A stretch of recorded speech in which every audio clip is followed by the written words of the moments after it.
আসসালামু আলাইকুম। ওস্তাদের মার যেন শেষ রাত্রে দেখালেন বিরাট কোহলি। কোহলির ওপরে আস্থা রেখে ভারতীয় টিম ম্যানেজমেন্ট সঠিক কাজটাই যে করেছে সেটা আরেকবার প্রমাণ করলো কিং বিরাট কোহলি।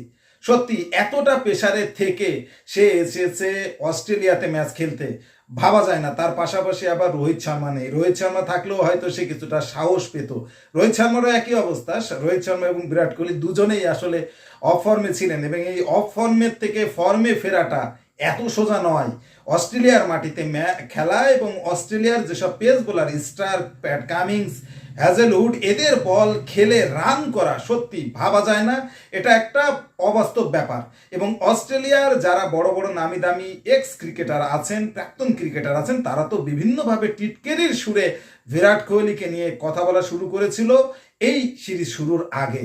সেখান থেকে যেখানে প্রথম ইনিংসে মাত্র 5 রান করেছিল কোহলি, সেই জায়গা থেকে দ্বিতীয় ইনিংসে সম্মুখ জবাব দিয়েছেন, তার নিন্দুকদের একেবারে মুখে জুতার বাড়ি মেরেছেন। এমনটাই ব্যাপার। 100 রানে নট আউট হয়ে গেছেন বিরাট কোহলি 143 বলে। অসাধারণ একটা ইনিংস খেলেছেন বিরাট, যেখানে আসলে ব্যাটসম্যানরা রান তুলতে হিমশিম খাচ্ছে, সেই জায়গায় যেভাবে তিনি ব্যাট চালিয়েছেন অসাধারণ। চোখ জুড়িয়ে গেছিল বিরাট কোহলির এই ইনিংসটা দেখে। 8টা 4 এবং 2টো ছক্কা মেরেছেন তিনি তার ইনিংসে। 2 হাত উপরে তুলে, ব্যাটটাকে উপরে তুলে যেন সৃষ্টিকর্তাকে ধন্যবাদই জানালেন সেঞ্চুরির পর বিরাট কোহলি। জানাতে তো হবেই, কারণ দীর্ঘ 16 মাস পর সেঞ্চুরির দেখা মিলেছে বিরাট কোহলির ব্যাটে। আসলেই অসাধারণ। এবং এশিয়ার একমাত্র প্লেয়ার বিরাট কোহলি যিনি সর্বোচ্চ সেঞ্চুরি করলো অস্ট্রেলিয়ার মাটিতে। বিরাট কোহলির এটা 7ম সেঞ্চুরি অস্ট্রেলিয়ার মাটিতে। এর আগে আসলে কোনো এশিয়ান প্লেয়ার এই রেকর্ডটা করতে পারেনি। তার তো রেকর্ডের হাতছানি আরও সামনে আছে, সেটা হলো সচিন টেন্ডুলকারের রেকর্ড ভাঙা। সব মিলিয়ে টেস্টে বিরাটের সেঞ্চুরি সংখ্যা তার হলো 30 আর টোটাল সেঞ্চুরি তার 81।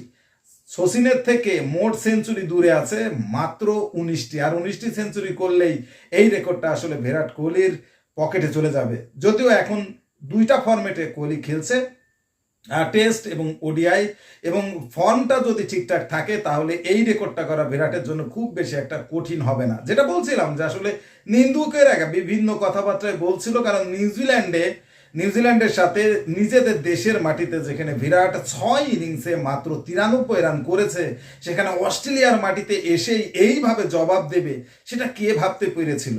আসলে বড় ক্রিকেটার তো এ কারণেই।